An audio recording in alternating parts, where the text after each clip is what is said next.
اعوذ باللہ من الشیطان الرجیم بسم اللہ الرحمن الرحیم لقد سمع اللہ قول الذین قالوا ان اللہ فقیر ان اللہ فقیر ونحن اغنیاء سنكتب ما قالوا وقتلهم الأنبياء بغير حق ونقول ذوقوا عذاب الحريق ذلك بما قدمت أيديكم وأن الله ليس بظلام للعبيد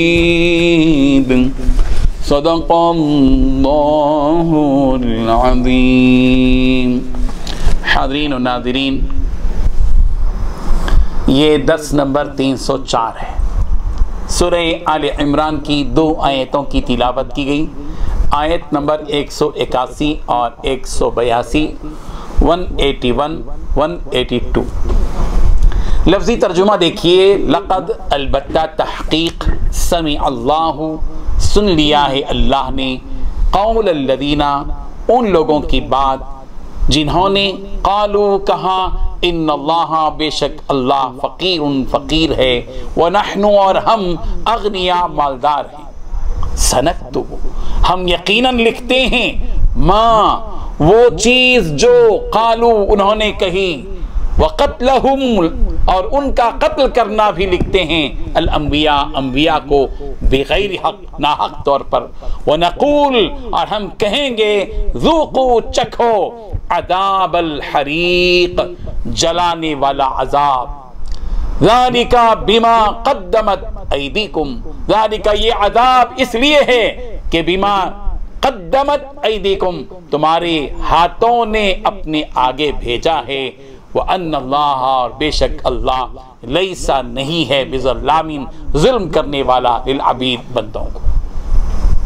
ترجمہ یوں ہے، اللہ نے ان لوگوں کا قول سن لیا ہے جو کہتے ہیں کہ اللہ فقیر ہے اور ہم مالدار ہیں، اور جو کچھ کہتے ہیں ہم اس کو لکھ لیں گے، اور پیغمبروں کو جو یہ ناحق قتل کرتے رہے ہیں اس کو بھی ہم قلم بند کر رکھیں گے، اور قیامت کے روز کہیں گے کہ سخت سخت جلن والی آگ کے عذاب کے مزے چکھتے رہو. یہ عذاب انہیں اس لیے دیا جا رہا ہے کہ جو کچھ انہوں نے اپنے ہاتھوں سے بھیجا ہے، اور بے شک اللہ بندوں پر ظلم کرنے والا نہیں ہے. بزرگان محترم، اللہ تبارک و تعالیٰ نے ان 2 آیتوں میں 5 باتیں بتائی ہیں. پہلی بات یہ کہ یہودیوں کا یہ جملہ ناپاک جملہ جس کے بارے میں اللہ نے فرمایا لقد سمع اللہ، اللہ نے سن لیا ہے ان لوگوں کی بات جنہوں نے یہ بات کہی کہ اللہ فقیر ہے ہم مالدار ہیں. یہودیوں نے یہ بات کہی کہ ہم مالدار ہیں اللہ فقیر ہے، نعوذ باللہ من ذالک. دوسری بات یہ کہ یہودیوں کے اس گستاخانہ جملے کے بارے میں اللہ کہہ رہے ہیں کہ ہم اس کو نام اعمال میں لکھ رہے ہیں، اور ان کے اس عمل کو بھی لکھ رہے ہیں جو انہوں نے نبیوں کو ناحق قتل کیا. تیسری بات یہ کہ ان سے کہا جائے گا قیامت کے دن کے دہکتی آگ کا مزہ چکھو. چوتھی بات یہ کہ یہ سزا تمہارے ان ہاتھوں کے کرتوتوں کے نتیجے کے طور پر دی جا رہی ہے جو تم نے اپنے آگے بھیج رکھا ہے. اور پانچویں بات یہ کہ اللہ اپنے بندوں پر کبھی ظلم نہیں کرتا.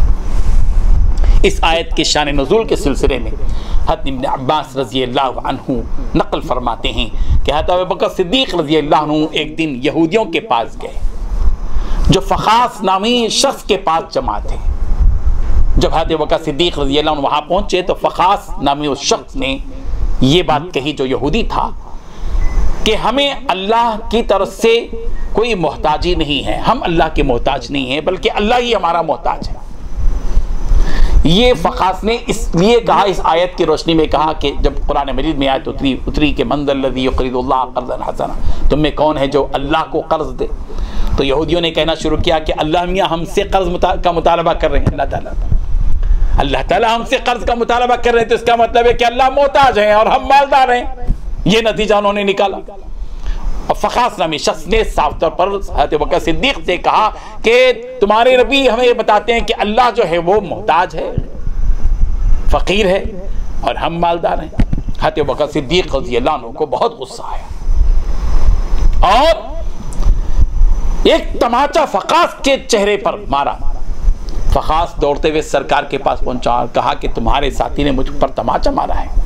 سرکار دو عالم صلی اللہ علیہ وسلم نے حضرت بکر صدیق سے پوچھا کہ وہ بکر کیوں آپ نے اس کو تماچا مارا؟ حضرت بکر صدیق رضی اللہ عنہ نے فرمایا، اے اللہ کے رسول، یہ اللہ کی گستاخی کرتا ہے اور یہ کہتا ہے کہ اللہ فقیر ہے اور ہم مالدار ہیں۔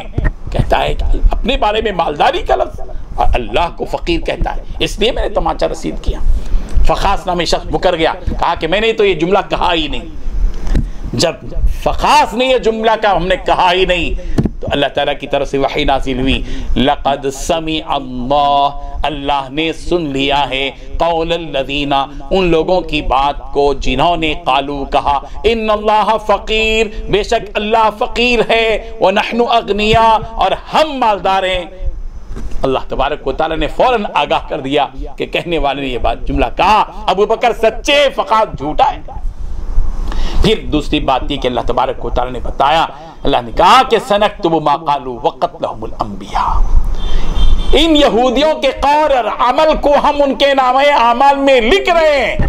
قول کے اعتبار سے ان کا یہ جرم ہے کہ انہوں نے اللہ کو فقیر کہا، خود اپنے آپ کو مالدار کہا، اور عمل کے اعتبار سے ان کے اس عمل کو بھی ہم نے ان کے نامہ اعمال میں لکھ چھوڑا ہے کہ انہوں نے انبیاء کرام کو ناحق قتل کیا، بہت بڑا جرم انہوں نے اس سرزمین میں کیا، ہم لکھ رہے ہیں۔ اور جب قیامت کے دن ہمارے پاس آئیں گے تو وَنَقُولُ ذُوقُوا عَذَابَ الْحَرِيقِ، ہم کہیں گے کہ دہکتی عذاب کا مزہ چکو، تم نے ہماری گستاخی کی۔ ایک طرف اللہ کی گستاخی کی، اللہ کو فقیر کا، خود مجبور اور بے بس، ضعیف اور کمزور ہو کر اللہ کے بارے میں گستاخی کرتے ہو کہ اللہ فقیر ہے۔ اللہ تبارک و تعالیٰ تو مالدار ہے، غنی ہے، وہ کسی کا محتاج نہیں، لم یلد ولم یولد ہے، اس کے بارے میں یہ جملہ کہتے ہو۔ اور تم نے جو نبیوں کو ناحق قتل کیا، عام آدمی کو نہیں، نبیوں کو، ہم نے جن کو فرستادہ پیغمبر بنا کر، اپنا سفیر بنا کر دنیا میں بھیجا تاکہ وہ دین کی دعوت دے، ان کو